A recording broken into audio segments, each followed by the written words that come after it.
So if there is, only one creator, why did that creator hand out a dozen different completely contradictory rule books? Right. I mean, today we're unpacking a historical conversation that answers basically the absolute oldest theological question in the book. And it doesn't answer it with dense, heavy theology, which is nice. Yeah, thankfully. Right. It answers it with geography, climate, and just the sheer human will to survive. It's so practical. So practical. We are doing a deep dive into an intriguing Bengali narrative today, and it recounts this real historical meeting.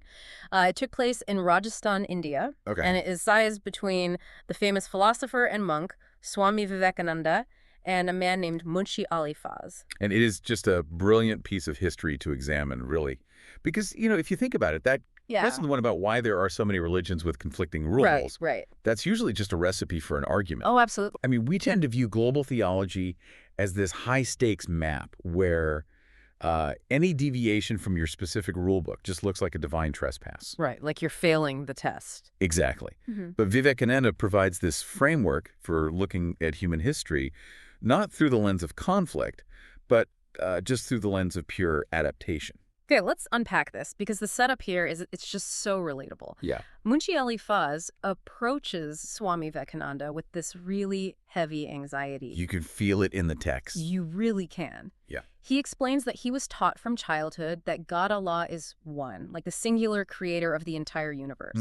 But then, he looks around at the world and he sees Hindus, Muslims, Christians, Buddhists, Jains, Parsis, Sikhs. Right. And his first fundamental question to Vivekananda isn't even about the rules yet. No, it's deeper than that. Yeah. He essentially asks, if perfection is singular, why did the creator make humanity itself so incredibly diverse, rather than just making everyone uniform? Which, I mean, that is the perfect place to start. Yeah. Because before we argue over who has the right dogmas or, the right rituals, we have to look at the canvas itself. The canvas, right? Yeah. Munshi Ali is grappling with this idea that if there is one perfect way to be, why wouldn't a perfect creator just make one type of human? Just one mold. Right, with one type of mind walking one perfect path. And Vivekananda's response is so interesting because it totally sidesteps the usual lectures on, cosmic tests or original sin or whatever. Yeah, he doesn't go there at all. No. He frames the entire concept of existence around art. I love this part. It's beautiful. Yeah. He tells Munshi Ali that God is fundamentally the greatest artist. And what's fascinating here is the psychological depth of that specific perspective. Right. It frames human diversity not as a flaw in the system and not as a point of friction that we have to overcome. Right, which is how we usually see it. Exactly. Instead, it frames it as the fundamental purpose of existence. It is literally about creative joy. And he uses this great, incredibly grounded analogy. Vegetable one. Yes, the vegetable analogy. So Vivekananda asks Munshi Ali to imagine if you were given the exact same vegetable to eat every single day. Sounds awful. Right. And it's not just the same vegetable, but it has the exact same flavor profile. Oh, wow. The exact same texture every single time you take a bite for the rest of your life. I'd go crazy. Exactly. Very quickly, the joy of the meal completely vanishes. You would lose all enthusiasm for eating. Right. The monotony literally drains the experience of all its value. Yeah.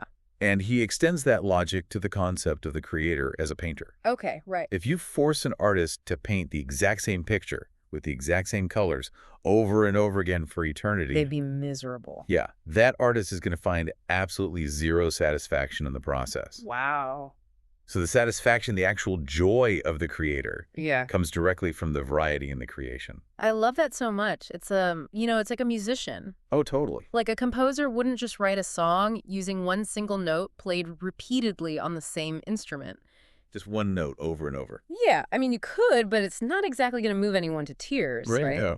The beauty, the actual emotion of the symphony, it exists entirely in the chords, the contrast, the interplay of different instruments and tempos. Exactly. And by applying that to human existence, Vivekananda is suggesting that the diverse types of humans, Yeah. the different mindsets, the various cultures, they are the chords of that symphony. The chords, that is such a good way to put it. It completely neutralizes this pervasive idea that one specific type of person or culture is the quote-unquote correct baseline. Right, and that everyone else is just some kind of error or deviation. The variety is the point. Okay, so that brilliantly addresses the why of human diversity. God is an artist, and variety is the joy of creation. But then Munchiali gets to the real sticking point, the friction. Yeah, here comes the anxiety again. Right, because if God created all these diverse people on purpose, who created the diverse, often completely contradictory rules that divide them. Which is the natural next question, obviously. Explicitly.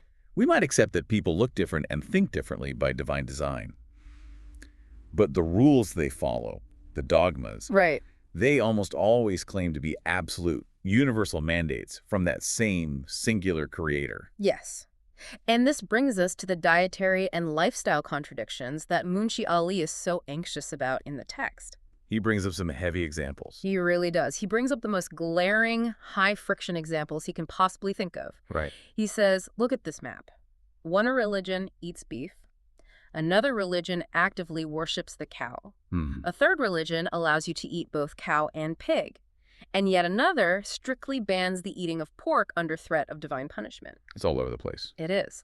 How can a single creator issue such chaotic, conflicting instructions to different groups of people?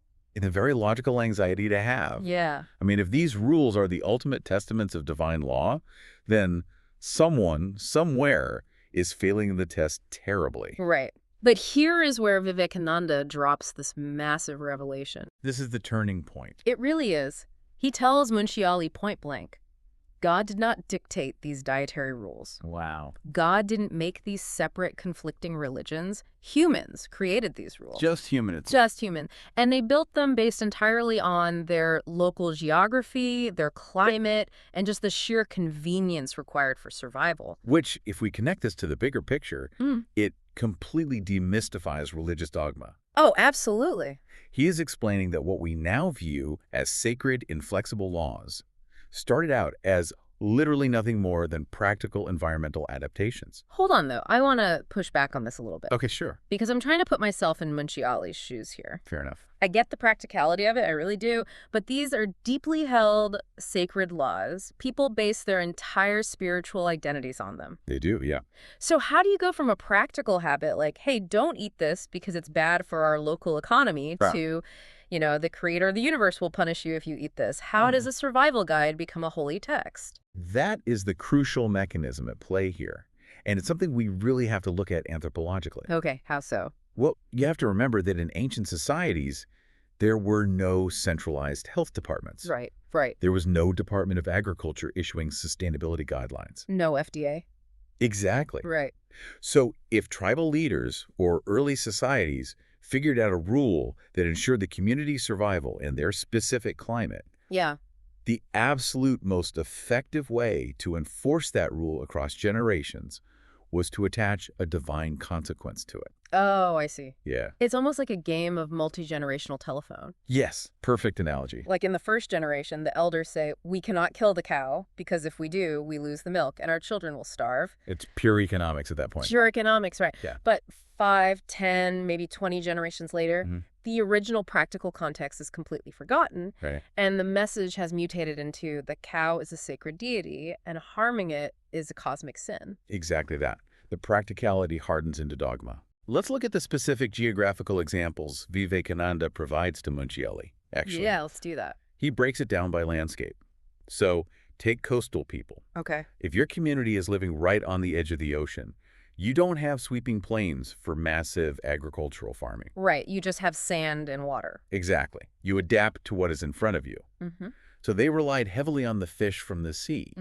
Their diet, and consequently, the sacred rules that evolved around their diet were dictated entirely by the water. Right. And then he contrasts that with people living inland, right? Yeah. On highly fertile, arable land. Yeah, like the plains of India. Like the plains of India, because they could farm. They could raise livestock. Huge difference in lifestyle. Massive. Yeah. And the narrative notes something really beautiful about how their specific environment shaped their reverence. Because they relied so heavily on the land for agriculture, they actually began to view the farming land itself as a mother. Yes. And that reverence naturally extended to the animals that acted as, well, basically engines for that survival. The cow. The cow, specifically. In these fertile agrarian societies, the cow wasn't just a source of meat. No. The cow provided milk, which literally fed and nourished their children day after day, year after year. Wow. So because the cow acted as a source of ongoing sustainable nourishment, much like a human mother, Right, yeah. they began to revere the cow as a mother figure. It was a deep, practical gratitude. That makes total sense. You do not kill and eat the creature that is sustaining your children. Exactly. And that practical gratitude eventually codified into a rigid sacred rule. But then let's test that theory against a harsher environment. Okay, let's go there. Because if fertile land breeds reverence for the cow, what happens when you strip all that greenery away and put humans in a desert? The rules change entirely. They have to. You can't farm. Survival looks completely different. Yeah. For desert dwellers, the environment was utterly unforgiving. Out of pure, desperate necessity, they had to rely on hunting and eating animals to survive. There wasn't another option. And this is the crux of Vivekananda's argument to Mucciali. Yeah. The person in the fertile valley revering the cow, and the person in the desert hunting animals for sustenance, they are not following two different contradictory divine laws sent by a chaotic God. Right. They're both executing the exact same human impulse, the drive to survive and thrive. Oh, wow. They're just doing it in completely different climates. The geography is the architect of the dogma. Here's where it gets really interesting, though. Okay. Because it wasn't just food. When you apply this geographic lens, it literally explains everything. Yeah, it's a universal key. The conversation moves into cleansing rituals next. Yeah. Which obviously has historically been a massive point of distinction and sometimes tension between different faiths. Oh, absolutely. It is a perfect example of how environmental pragmatism transforms into spiritual law. Right. So Muncili and Vivekananda discuss pre-prayer washing rituals. In the Hindu tradition, there is a strict mandate for a full, immersive bathing of the body before entering a temple to be purified. Right, full immersion. But in the Islamic tradition, before namaz, the daily prayers, the practice is to use a small pot of water, which the text calls an iklota jol. Right. And they use that small pot to meticulously wash the hands, the face, and the feet. So two very different logistical approaches to the concept of spiritual purity. Extremely different. And again, Vivekananda strips away the heavy theology here and just points directly at the map. Yeah.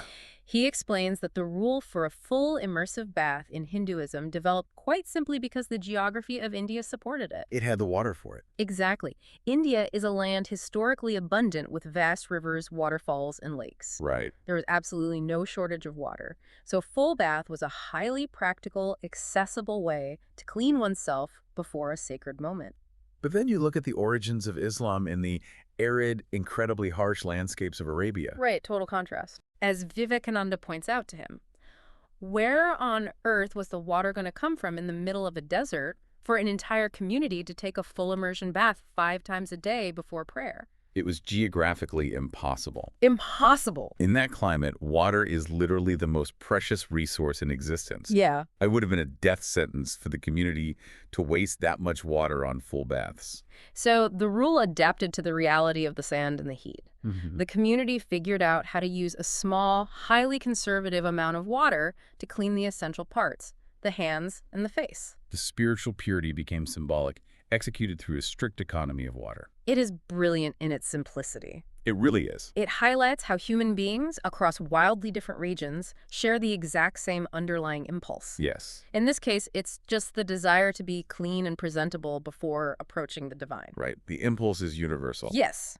But the execution of that impulse is entirely dependent on whether your ancestors built their homes next to a roaring river or in the middle of a sand dune. I love that framing. I just have to say, as you were listening to this, think about how much tension that realization relieves. It's a huge weight off. It really is. To look at someone else's deeply held religious practice, something that maybe completely contradicts your own traditions, Right. and realize, oh, it's not that you worship a different god, it's just that your ancestors had less water than mine. It forces a massive paradigm shift, doesn't it? Massive. It replaces judgment with empathy. Yeah. And this geographical practicality didn't just dictate how ancient people lived or how they ate or how they washed. No. The narrative reveals it even dictated how they handled the most profound, mysterious human experience of all. Oh, yes. Death. Death. The Right. final rites. This is where the text gets incredibly poignant. It really hits hard here. They explicitly address the origins of burial versus cremation. Right. Which, if we look at history, has been a massive point of theological contention. Oh, people have been condemned as heretics over this. Literally. And once again, Vivekananda points not to the heavens, but to the trees. Or rather, the absolute lack of them. Right. The lack of trees. He explains to Munshi Ali that in Arabia, the landscape was mostly sand and rock. Trees were incredibly scarce. Right. You can't exactly build a massive, roaring funeral pyre if there's absolutely no wood available. You literally can't. So what is the logical solution for a grieving community? You dig into the earth. You dig into the abundant sand and earth. The practice of burying the dead was born strictly out of the necessity of the desert landscape. Contrast that with the Indian subcontinent. Right. Which was historically blanketed in vast, dense forests. So much wood. Wood was an abundant, easily accessible resource. So cremation using fire to return the body to the elements, that became the standard practice simply because the natural resources required to do it were everywhere. But this brings up a really vulnerable moment in the narrative for Munshi Ali. It's a very touching moment, actually. Yeah.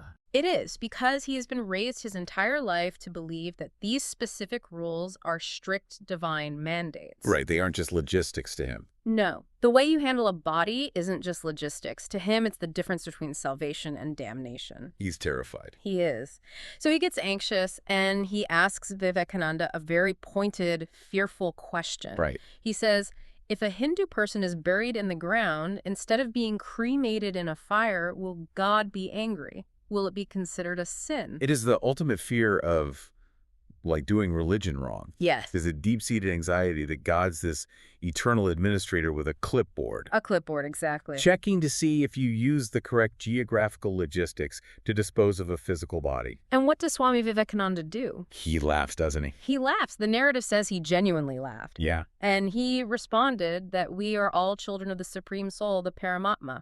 He tells Munshi Ali that there is absolutely no need to fear God over these logistical, environmental differences. Which is such a relief to hear. So what does this all mean? Like, when I read that part, it just felt like a massive exhale. Yeah. We stress so much about getting the rituals exactly right, about not offending the universe with some technicality. Right. But this perspective is essentially saying that the Creator is not grading humanity on a rubric of ancient geographic logistics. No, not at all. But, this raises an important question, though. What's that? Well, it forces us to look back at history and confront the sheer tragedy of it all. Oh. Because if we acknowledge that these rituals are just localized, practical solutions to environmental constraints, how much human conflict, how much bloodshed, division, and generational trauma has arisen solely because people misunderstood these practical geographic differences as matters of absolute divine right and wrong. It's heartbreaking when you frame it that way. It really is. Wars fought, communities destroyed over the fact that one group's ancestors lived in a forest and another group's ancestors lived in a desert. We weaponized our own survival tactics against each other. Wow. We really did. Precisely. Which brings us to a critical pivot in Vivekananda's conversation with Munshi Ali. Okay. Because if we strip away the dietary laws, if we remove the cleansing rituals, the funeral rites, right, if we categorize all of the dogmatic rules as mere environmental adaptations, what is left? What's the core? Exactly. What is the actual core truth of religion according to this historical framework? To answer that, Vivekananda uses one of the most enduring, powerful metaphors I've ever heard, honestly. It's a classic for a reason. It is. Having deconstructed all the differences, he synthesizes the similarities using the imagery of water. The rivers in the ocean. Rivers in the ocean. He says to Munshi Ali, imagine a dozen different rivers. Okay. They originate in entirely different places. They flow through completely different landscapes. Right. Some cut through jagged mountains, some meander through flat plains, carving out entirely different paths. But ultimately, all of those distinct rivers, with all their different shapes and currents, merge into the exact same ocean. It's a metaphor that just perfectly encapsulates unity and diversity. Yeah. The different paths, the different religions, the rituals, the dogmas, they are the rivers. They're just the river? They are shaped entirely by the terrain they travel through. Right. The geography dictates the twists and the turns, but the destination, the ocean, is the one supreme soul. Wow. He presents this ultimate conclusion that despite all the localized rules, there is really only one human race, and ultimately only one human religion. And that shared human religion is just the universal search for that ocean. Exactly. Everything else is just the local scenery along the riverbank. Just the scenery. But, the narrative doesn't just end on a warm philosophical note about rivers. No, it takes a turn. It actually includes a very stern, uncompromising warning. Yes, it takes this unifying philosophy and applies it as a very sharp, critical lens to human behavior. The narrative states very clearly, no true religion supports violence. No true religion supports division among people. And Vivekananda gives a really harsh assessment of those who use religious dogma to divide society. He doesn't hold back here. No, he says that people who do this fall into one of two camps. Right. Either they are foolishly ignorant of the true nature of their own faith, like they literally misunderstand their own rivers, or they are wicked people who are intentionally manipulating religion for their own selfish worldly gains. It is a very stark categorization. Very stark. Ignorant or wicked. Right. It's either deep ignorance or intentional manipulation. Yeah. And his explicit advice regarding those who manipulate these geographic adaptations to create division and, consolidate power. What is it? It's simply to stay far, far away from them. Wow. So as you're listening to this, I really want you to think about why a conversation that happened in Rajasthan over a century ago matters to your life today. It is surprisingly relevant. It is. Think about how this changes the way you process the world. When you turn on the news and see global conflicts, or, even when you just see bitter arguments unfolding online. All the time. Right. This historical conversation offers you a completely different toolkit for understanding all that chaos. It helps you look past the dense, angry theological debates and actually see the shared human needs underneath. And what makes Vivekananda's framework so incredibly valuable for us to examine today, regardless of what you personally believe or don't believe, is that it functions purely as an intellectual toolkit. Right. We're not taking sides here. Exactly. We aren't here to tell you which religion is right or wrong. We are looking at the mechanics of human belief. The mechanics, yeah. In an era of intense information overload and deep ideological polarization, having a framework that steps entirely outside of theology to find a shared, grounded human origin story is powerful. It just diffuses the tension. It really does. It takes all the heat out of the argument. Yeah. So to recap the journey we've been on today. Let's do it. We started with a simple, profound paradox asked by Munshi Ali Faz. If there is one creator, why are there so many rules? Right. And we saw how Swami Vivekananda completely flipped the script. He really did. He turned what could have easily been a defensive religious debate into this fascinating anthropological and geographical case study. We learned that diversity isn't a flaw. It's the joy of an artist. The joy of the artist. We learned that what a culture deemed sacred to eat depended entirely on whether they lived by the sea, on a fertile farm, or in the arid sand. And we learned that how you physically purify yourself for the divine depends entirely on how much water was historically available to your ancestors. Right. And we learned that how you are laid to rest depends on whether those ancestors were surrounded by a surplus of trees or an ocean of sand dunes. It is just a profound demystification of human division. Profound, yes. It replaces the fear of a demanding, rule-obsessed deity with a deep understanding of human resilience and our incredible capacity for adaptation. Exactly. The rules weren't sent down to divide us. They were invented by us generation after generation to help us survive our specific corners of the earth. Yeah. But before we wrap up this deep dive, we want to leave you with a thought to mull over on your own. Yes. Because if we accept the premise of this narrative, that the rigid, supposedly sacred rules of ancient religions were originally just practical human adaptations to ancient climates like rivers and deserts, it forces us to look in the mirror at our own era. Oh, wow. Yeah. What sacred rules or undeniable absolute truths are we inventing right now, today, based purely on our modern digital or technological environments? Oh, that is such a great question. Because we are definitely doing it. We absolutely are. I mean, think about our obsession with the 40-hour work week. Or our rules around being constantly digital available. Yes, or the way we curate our lives online. Our rigid information diets. Right. The lingering question you really have to ask yourself is, will future generations look back at our modern survival habits, our relationship with technology, and mistakenly view our temporary environmental adaptations as their absolute unyielding laws. Wow. Are we currently drawing the invisible borders that future generations will needlessly fight over? That is something that will definitely stick with you long after you put the map away. Yeah, no kidding. Well, thank you for joining us on this exploration, and we'll catch you on the next deep dive.